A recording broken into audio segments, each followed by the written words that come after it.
Do you need to bribe somebody to do the job they do? And what is the confidence of the people in the government or in the health system?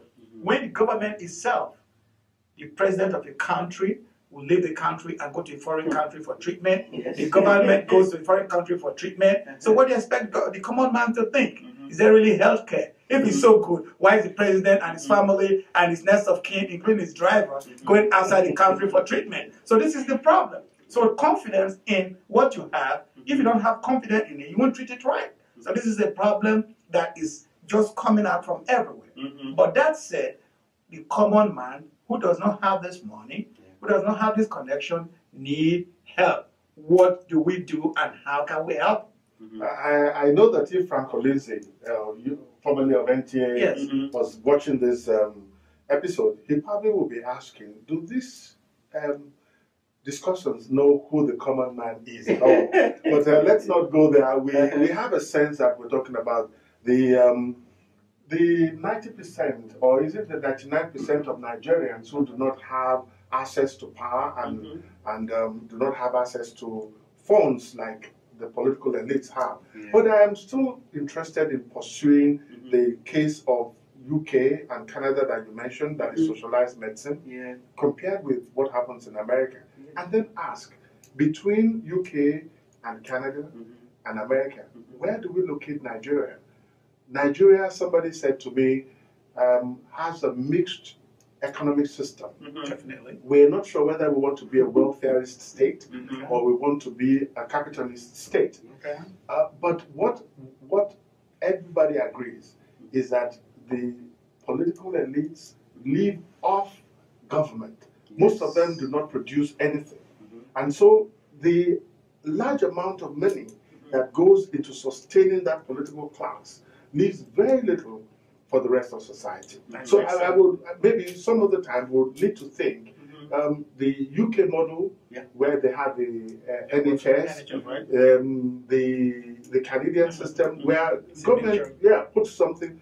If we want to be historical here, these are countries that have made money either from the empire, and somehow they've exploited other nations. Nigeria has been one of the exploited nations that has been unable to find its feet and get up and find ways of re-engineering society. Dr. Colley, I will argue against that point. Question being Nigeria, trying to find its feet. Yes. I will disagree. I beg to disagree here with Dr. Colley here. Yes. If we go back, way back, Nigeria is not in penury. And that was made clear by one of our General Gowon, who said Nigeria has so much money after the Civil War that we don't know what to do with it. So our problem is not lack of fund, but how the fund is spent. What you said, that 90% of our fund is being expended on the political elite. Yes. If they give a chunk of what we have, I think we can do better, we can give better health care to our citizens. If Nigeria drill about 2 million barrels of oil every day, which is a minimum estimate, and a barrel of oil costs about $90 today, Nigeria is making money. And a country without so much money, and people live in poverty without health care, this is a problem. And this is where I agree with Dr. Anene that, look, good health care is a human right issue.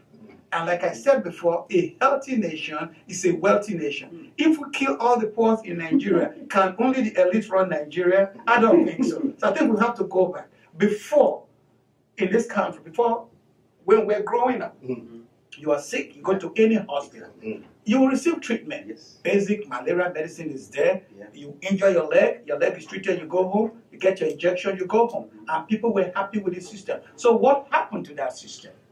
Yeah, that interesting point. What happened? Good question. I want to list 2 or 3 things.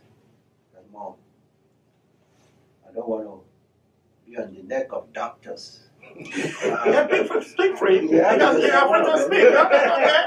If I'm the problem, I want to know so I can solve it. But feel free. But Nigerian Medical Association, I want to kind of pick on them a little bit. How do they really, monitor their members? How do they put pressure on the political system to a political system like every other interest group, to provide for them, to provide for the country.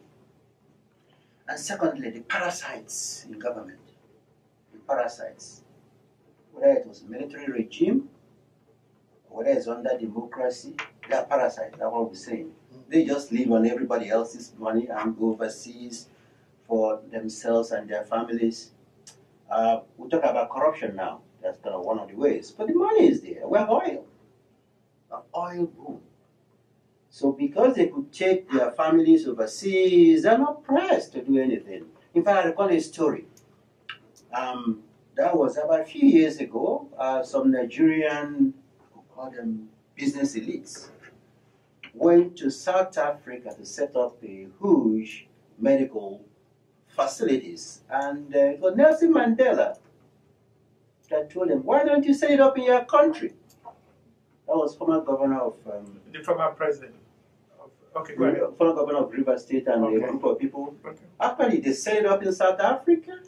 Talking about medical tourism. Some Nigerians now go to South Africa. Those are Nigerian capital. Call it FDI, foreign direct investment over there. They didn't set it up in Abuja or in Nigeria. And Nelson Mandela said, do that in your country. You know, and so you got our business parasites, government parasites, and Nigerian Medical Association. Now we're looking for solutions now. Okay. What do we do? Okay. What do they do? You asked 3 questions. Yeah. I'm not on the ground in Nigeria, but I can tell you what I know so far. Nigerian Medical Association, we have NMA, Nigerian Medical Association, and the Nigerian Medical Licensing Board is a separate body. There are 2 bodies there. What they are doing, you asked 3 questions, like how are they monitoring their members, how they putting pressure on government, and the issue of corruption. The issue of corruption, I'm not going to touch, but how they monitor their members.